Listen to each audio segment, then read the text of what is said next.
Assalamualaikum cah. Kali iki Mimin menemukan hidden gem mie ayam bakso karo mie yamin sing enak cah.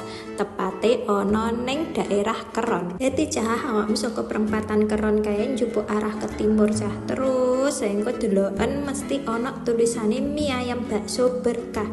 Lah ning kene mie iki enak cah yo. Regone yo murah cah. Mosok lo mie ayam jumbo regone iku cuman 10.000 tok.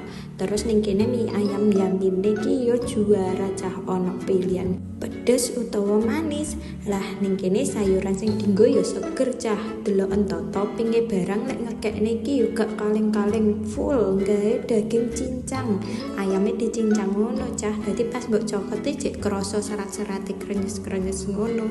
Jan iki no masuk. Bukae mulai jam 11 awan sampai jam 10 bengi cah. Gaya awakmu pas wulan poso ngene bingung dinggo bagi takjil ndek kene yo iso cah. Regone mulai saka 5.000-an iku wis dikei cup ngono lho cah. Pengemasane yo apik, wis gak usah kesuwen ndang dijajal yo cah.